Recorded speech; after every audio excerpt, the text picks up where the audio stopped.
What's up, you guys? This is Wayne from Gulf Coast Construction. This is Talking on Top, and I hope you guys enjoy.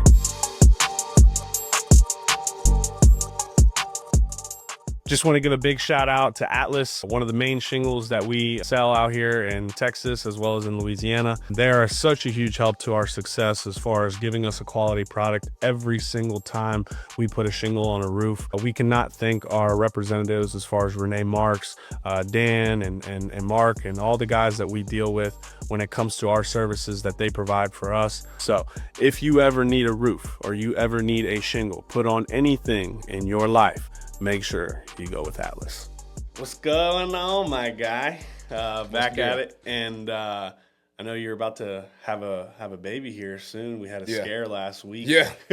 So that was wild. How's everything going with that? Going good? That's going good, man. So I think I even told y'all wrong. I said she broke her mucus water or something like that. I don't know if I wanted to hear that day, but I didn't know exactly what it was, to be completely honest with you, but she calls me while I'm in the middle of Walmart. I was looking for some office stuff, and she's like, hey, I just lost my mucus plug. I was like, what does that mean? Because mind you, I have a kid already. Right. But when that happened, we did the whole, she got induced, so we knew exactly which date she was coming on. Yeah. With this baby, we don't know. Yeah. So when she said she lost the mucus plug, I was like, "Oh no, pack the bags. We going to the hospital right now." You called me. You're like, "Hey, bro, I gotta go." That's probably the most freaked out you will hear me ever, dude. Because like usually I stay pretty chill, but for that situation, I was like, "Nah." Nah, that's awesome, man. I'm glad God's blessing you with that, and I hope everything goes well. But today, man, I just want to talk about the grind, right? We always talk about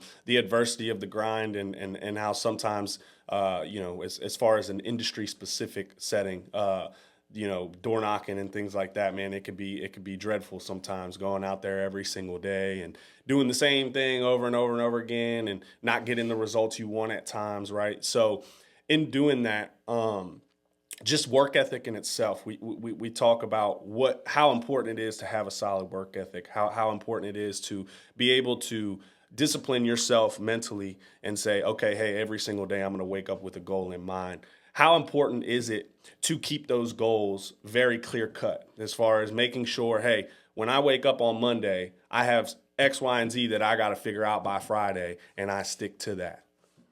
It's very important, and I kind of chalk it up. If I'm not drawing something back to fitness, I'm drawing it back to football, just making a comparison. But you want to have those goals clear cut so that you're not relying on motivation all the time. You're not going to feel like waking up on a Wednesday all the time and, getting done what you need to get done. But as long as you remain disciplined, and one easy way to remain disciplined is having that clear cut goal, knowing what you're going for, because once you actually draw that out and you pretty much put the line in the sand and say, this is what I'm going to get to, then you have a reason to stay disciplined every day. Otherwise, you're just kind of out in your job, in the field, kind of lackadaisical, not really realizing how far or how close you are to that goal. So if you know you're far to the goal, get out and work. If you know you're close to the goal, get out and work. Right. You know what I mean? But as long as you know exactly what that goal is, I think that's the whole reason for setting up clear goals.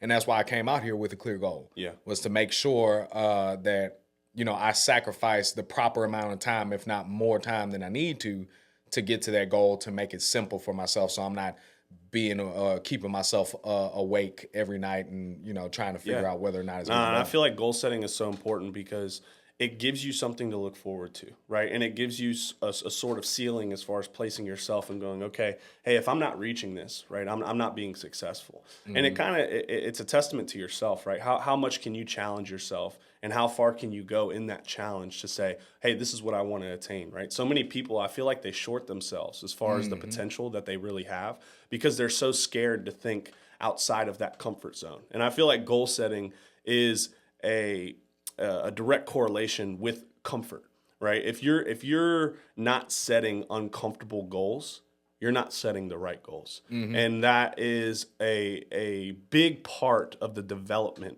of someone in the sales industry, because in sales specific, everything is a goal, right? Whether it's, hey, I want to make $5 million in gross this year, or I want to sell 10 deals this week, or I want to sell 2 deals today, right? You can break it down on a day, on a week, on a month, on a year, on a 5-year, 10-year plan, right? Whatever it is that you want to scale it to. And I think so many people lose sight of the overall goal, which is like, hey, where do I want to be at when it's all said and done? And then what are the pillars that I have to knock down each and every day to get to that main and end goal? And I think another thing with roofing specific is people will often saturate themselves as far as, hey, I want to try to get into commercial. I want to try to get into residential. I want to try to get into solar. I want to try to get into this, that. But it's like sticking to one thing and being great at that one thing first, right? And then once you get that mastered and you get that down packed and you know, hey, I have this down. I don't need to work on this anymore. Or the only way I can work on this is to develop certain traits that I don't have right now. And then jumping to that next phase of commercial or whatever it is.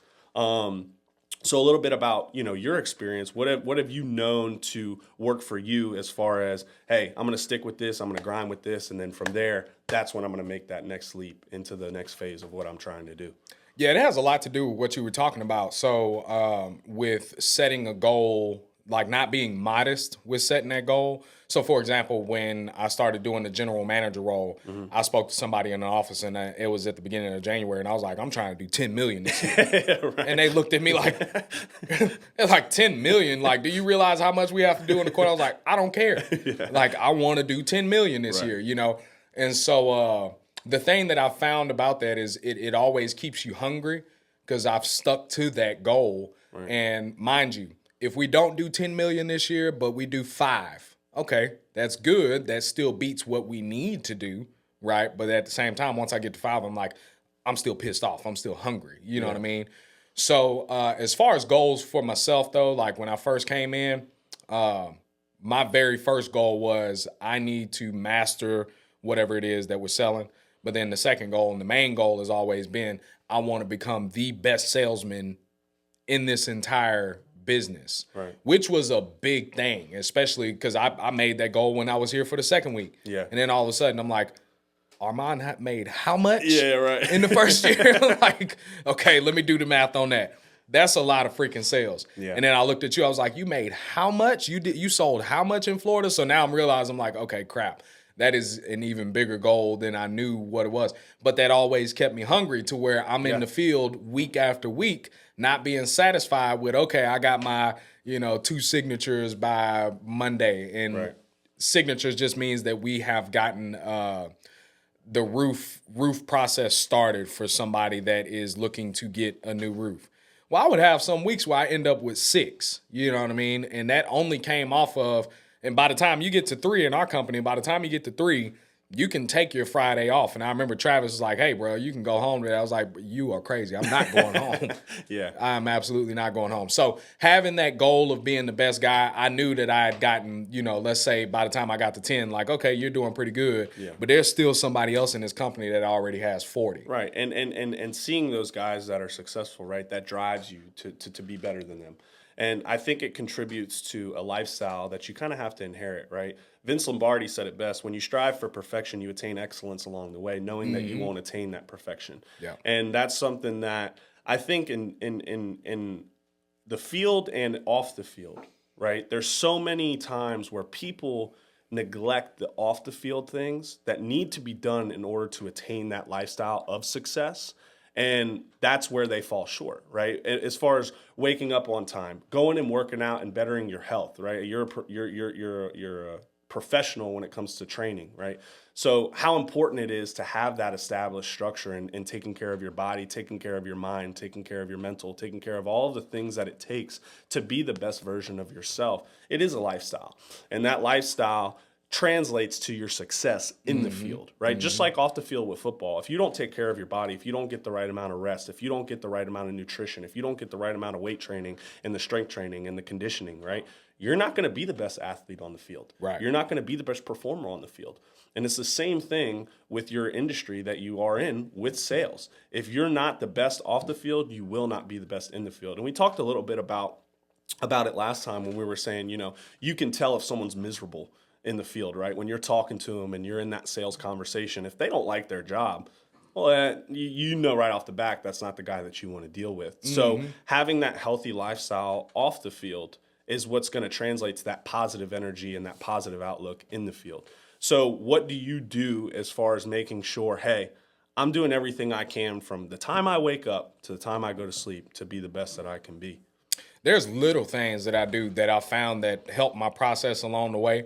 So, and these are a lot of things that I picked up from fitness. So, for example, something small, right? Whenever I get up, the first thing that I am consuming is not caffeine, actually, because I figured out that that's not the best way to start your day. You actually don't want to have caffeine until about an hour or two after you wake up. First thing that I'm consuming is electrolytes. Okay. I'm trying to get hydrated, right? Because guess what? If you're hydrated and you have the proper micronutrients in your system to help your brain function at a high capacity, well, you have a brain that's functioning at a high capacity and not a low capacity, right? So at that point, I can come in and be a whole lot more optimal about getting my job done. Yeah. So the first thing I do is consume my electrolytes in the morning, right? Drink some more water after that. Then I get my caffeine in so I can stay sharp and be awake and be alert and things like that. But just little things like that. I think people kind of get into the motions too much. And when they start getting into the motions, all of a sudden it's like week 2, week 3 of being in the motions and you really haven't gotten a whole lot of stuff done. Yeah. And I'm not trying to do that. I want to be in a mindset to where it's like, if it's day 2 or 3 and I feel like I hadn't gotten something significant done, well, let me change something in my process to make sure that I get that done. Yeah. You know? Yeah, and I feel like also that's a part of perfecting your craft, right? Because so many people, they don't look at the little details. They don't look at the little things that can actually benefit them when it's all said and done. And I think that's a testament to how analytical you are when you look at yourself and when you analyze your success and how you can go from a $3 million salesman to a $4 million salesman. It may not even necessarily be in your sales ability. It may just be in how you're applying yourself off of the field, right? And getting to that production of becoming that $4 million salesman. Right. So I agree with you on that. And I've noticed that when I'm working out and when I'm active, I'm a lot better. Preach. And I'm a lot more fresh. I'm a lot more motivated. Right. I feel confident, right? I feel better about myself. I feel like physical health is probably one of the most important things when it comes to sales, because when you look good, you feel good, you act good, you talk good. Preach. Right? And that's something that I think all salesmen, and this is not roof specific, this is all salesmen across the board, you have to have some sort of discipline to work on your physical appearance and work on your physical health and work on your betterment of your just body in a whole. And I think that too is what allows you to think about the things that you can also work on down the road, right? Because you almost start to become like self-critical, right? You start to get in that workout phase and then you're like, man, I wish my arms were a little bit bigger, or man, I wish I could lose a little more weight in my face. And it's like, you don't even realize all of those things play a true factor into sales. You saw it the other day when we were in the field. It's like, hey, man, just having, a clean cut face with a tattoo, all of a sudden it's like, man, now they're a little more open to talking to me. Maybe it's an intimidation factor, whatever it is, but it's like, hey, it works, right? And you saw that first case. Right. So it's like, for me, witnessing that stuff, that is why I tell people all the time, hey, if you're not going to better yourself off the field, you will never become better in the field. Well, let me add to this too, because the analytical part about it, because yes, I am a very analytical person to a degree, but something that I've picked up along the way, and this was even before I got into roofing sales, was split testing. And what I mean by that is split testing what works and what doesn't. So I was just talking about this in a meeting this morning, that I want to try different things and build on top of the things that I know that work, and then eliminate the things that I know don't work. Right. So I may come out into the field Monday a totally different way than I come out into the field Friday. It's two different ends of the week. I'm dealing with two different types of people. Some people Monday getting ready to go into work and they don't feel like starting the week, so I may try to match that energy in a certain way, right? There may just be a one-liner that I practice throughout the whole entire day and get as many responses to that and just collect that data and see, okay, 60% responded, 60% of homeowners responded like this versus the other 40% responded like this. I like to split test what works and what doesn't and bring something new, bring something fresh so that, by the time I'm a veteran in the game, I have a whole lot of stuff that I know works and I have a whole lot of stuff that I know that doesn't work. Right. And that enhances my ability to train the next man and bring them up and say, hey, you coming out in basketball shorts in Crocs that probably ain't gonna work in this neighborhood. We're in a neighborhood where it is minimum 500K homes. If I own a $500,000 house, I don't want to see you come to my front door in Crocs. Like, let's just be honest, right?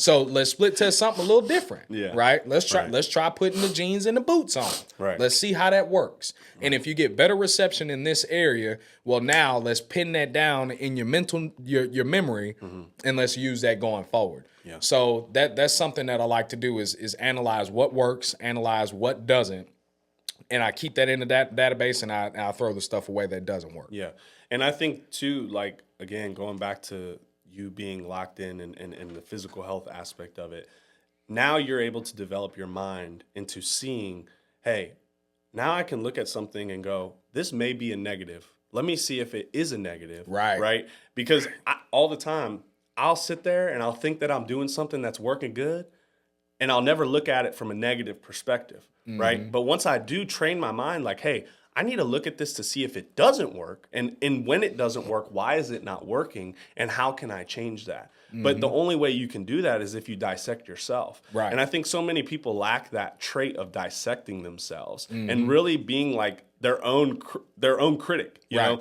so many people are like, man, I'm good. I got everything figured out. And it's like, hold up. You don't. Yeah. You got to figure out what's not working and how you can become better to get better. Right. Because you can always get better. I think people don't realize that. Is like even the Jeff Bezoses, the Elon Musk, that's why they're so good, is because they're always trying to get better. They're always trying to be innovative. They're always trying to change the pace of where they're going and what they're doing. And I think so many people in today's time get so complacent on what they think is going good for them. And they like, okay, well, yeah, I'm making 80 grand. I'm good. Well, why don't you want to make 100 grand? Yeah. Why don't you want to make 200 grand? Right. What are you doing to not make 100 grand? And why is the goal not higher? Right. And I'll add to it in this way too, just trying to study oneself and figure out from a negative viewpoint, what you could be doing better. I've analyzed things about how I even stand at the door. And I've noticed that from you, and I've noticed that from just body language. Yeah, man. Right? So if I'm coming up to your door looking super, uncomfortable and not confident, then how do I expect that your reception is going to be to me? Right? So I practice standing a different way, putting my hand on my waist and having a hand in the pocket, or, just looking busy in some type of way, or whatever the case is. Yeah. You're just trying to make whatever homeowner or whatever person that I am selling something to as comfortable as possible. So actually just, being a little bit, in a way, self-deprecating, just like knowing that there are things that I'm doing wrong and there are things that I'm doing right. How do I eliminate those wrong things and increase the right things? And look, it's constructive criticism, right? You can almost be too criticizing to yourself. And that's why I want to make that very clear, because there has to be a very platonic level with yourself, as far as when you're critiquing yourself, you're not doing it in a negative sense, like, man, you need to fix this. You're not doing it right. You're almost being too hard on yourself, because then that's when you can start being depressed. You can start being unmotivated. You can feel like you're not good enough, right? So you do have to do it in a healthy way. And speaking of health, it was kind of crazy because I never really tracked my macros before I met you. And now we're getting into the good stuff. Let's start talking about carbs. And I just want to back up for a second, because I never realized how specific you can be disciplined when it comes to eating and how beneficial it can be for your body. And I didn't really know how my body operated at full capacity. I never felt that way, right? I never knew my body well enough to go, damn, like this is what it feels like when I'm firing on all cylinders. Right. So when I was able to see that, it's like, I never want to go back. You realize what you're missing. I don't want to go back to eating junk food. I don't want to go back to feeling, tired in the morning. Now I wake up, I come in the office, I feel like a firecracker when I walk in, because I feel that way. it's hard to act that way when you don't feel that way. Right. Right. So it's just crazy that there's so many little things that you can do in your life to truly change the way you work and the way that work ethic translates to your success in the industry that you're in. And it's funny because, back when I was younger, I was partying and going out and doing all that stuff. And I mean, I still have my fun, don't get me wrong. But so many people think that they could work hard and play harder, right? And they go out and they try to do all these things, and they don't realize how much it affects them when it comes back down to it, and it comes to getting back to work and getting back to the grind. And we were talking about the grind as far as a whole standpoint. The grind can easily get knocked off when you're contributing more time to the things that aren't being helpful for you, right? And that's something that I feel like everybody needs to understand a balance for themselves. Because the way I party, right, you may be able to party way harder and be able to come to work and do everything you need to do. Whereas if I have too many Tito's and tonics or whatever the case may be, my ass is grass. I ain't coming to work and being efficient, Right. So knowing yourself, and it goes back to knowing yourself, right? Knowing yourself, knowing how you operate, knowing your strengths and your weaknesses, knowing your vices, knowing how to get rid of the toxic things that you're going to do in your off time that take away from the good things that are going to happen in your time locked in. Right. So how have you been able to discipline yourself? Because I know we talk about, there's a term that we use. I'm not going to say it, but being ready. I'm going to just say ready, right? You know what I'm talking about. Yeah. And being ready, Yeah. right? And having all those distractions off. How do you make sure, hey, at the end of the day, I'm still locked in and I'm still doing what I'm supposed to do? That's a good question. I think it goes back to what we were speaking on earlier with having a clear-cut goal in mind. So how do I keep myself ready? I eliminate things that could hinder me from getting to that goal. Sometimes I think people don't really take their goals serious, or they don't really see them attainable. Yeah. And like I said, I set that $10 million goal as if I already have it in my mind. So what is standing in between me and that $10 million? And I'm not talking about $10 million for myself. I'm talking about for the office. Right. What's standing in between us and getting to that $10 million a year goal? And everything that's standing in between you eliminate at that point if you take your goals serious. And I've seen that in fitness. A lot of people don't take their goals serious. They don't realize, kind of like what you were alluding to earlier, what is even possible until stuff starts happening. Right. And so when stuff starts happening and they realize that their body is operating a little bit differently, it's much easier to do certain things. I've had people that lose their breath from walking up a flight of stairs. And they don't even know that there is a world in which you can walk up a flight of stairs and you ready to do another one.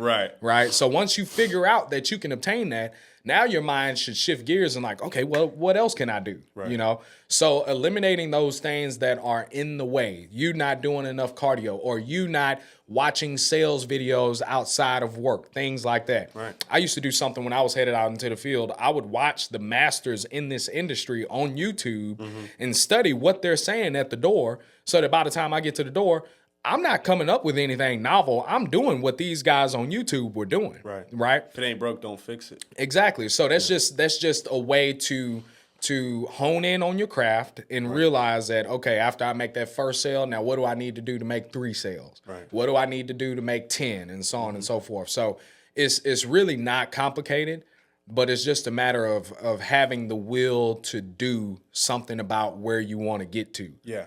As long as you have that will, right? And then you just one step at a time, just knock each one of those dominoes out in a row. Next thing you notice, you may be looking back after 30 days and figures like, wow, that work, those sacrifices, that attention to detail really paid off. Yeah. And those little disciplinary actions that you're referring to is really just setting a foundation for yourself to be successful, right? I feel like so many people, they try to jump into something and they don't take the time to really slow down and set that established foundation for themselves, as far as like, okay, hey, I'm going to get in here. I'm going to have a preset plan on what I'm going to do. I'm going to strategically and methodically figure this out, and I'm going to get to a certain point to where then now I can start to adapt and reach out outside of my comfort zone, right? Right. And I think too, that goes hand in hand with separating yourself, right? You kind of have to separate yourself from the norm. You have to separate yourself from the average, right? And you have to look at it as like, how can I become better than the average? And what can I do to set myself apart from the normal person that's, doing fine, doing great. They're not doing anything wrong, but they're not doing enough to where I want to be, right? So what do I have to do in my life to attain that? And there's so many times that I feel like people overlook the little things that we're talking about that they can do.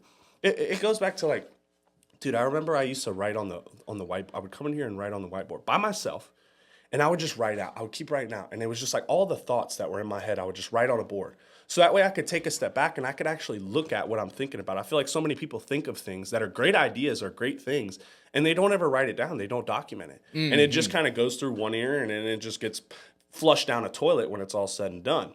Or they're out partying and they think of this grand idea and they're 10 Tito's and tonics down deep, and next thing you know, they're flooded out and they don't think of it the next morning. Because I don't know about you, but when I drink, next morning I ain't worth a damn. I'm waking up and I'm thinking about how the hell am I going to make it happen this day? I'm trying to figure out if I'm even going to go to the gym or not. You know? So it's like, damn, I gotta really lock in and get all this stuff out of my head, right? And put it on something that I could read back to myself to go, okay, this works, this doesn't, this makes sense, this doesn't, this sounds good, this sounds like nothing, right? And really looking at it and breaking it down, because think of it like this. How many times have you been just sitting down and thinking of 3 different things right off the top of your head? You're just like, damn, I just thought of this, I just thought of this. And it's like good ideas, right? Well, you don't write anything down, you don't think of it, and then all of a sudden, those 3 ideas are gone. You never talk about them, you never bring it up to anybody, it never does, and it never has any traction, and it never gets anywhere, right? Think about how many times, if you just documented those things and really laid it out and really brought it to everybody's attention, how many times you could probably make progress in those ideas in what you're thinking about. Right. Let me ask you this, because what you do is a different level. It's a different standard of commitment. And a lot of people come into a lot of different things, whether or not it's a sport, job, relationship, whatever. They just don't have that standard of commitment. So then it begs the question, why are you so committed to what you do? What is the reason that you even do things like that? Why are you so committed? Well, my commitment is to not myself. It's to the individual that I'm working with, right? So, and working for, as far as my business partners, right? If I'm not figuring out ways to help everybody around me, I'm not doing my job. I've kind of assumed a leadership role in a sense, as far as translating my success in the field and what I was able to accomplish in the field, and being able to translate it to the individuals that haven't had that success yet, but letting them know, hey, as long as you follow this script, and as long as you follow these things, and as long as you take the time to really study and learn what me, Joe, Fran, Trey, all of us are trying to translate that knowledge to, it allows them to have that structure, and it allows them to have that foundation to build upon, right? And to answer your question, the reason why I'm so dissected on that is because I don't want there to ever be a time where a guy can come to me and say, you didn't help me enough, right? You didn't do your job. You didn't show me the things that I needed to be successful. I don't ever want that to be an excuse, because if that is the excuse, if that is the reason that they're not successful, it's my fault, right? You signed up for this company. You signed up for this job to be a part of our team. So if we can't provide all of the things in order for you to be successful, we didn't do our part. So essentially the answer is you care about accountability. Yeah, I hold myself accountable, and in doing that, because I hold myself accountable, now I can hold them accountable once I translate that to them, correct? And to kind of piggyback off of what you just asked me, the reason I also do it is because I have a passion for what I do. There you go. I have a passion and I have a hunger to become great at what I do.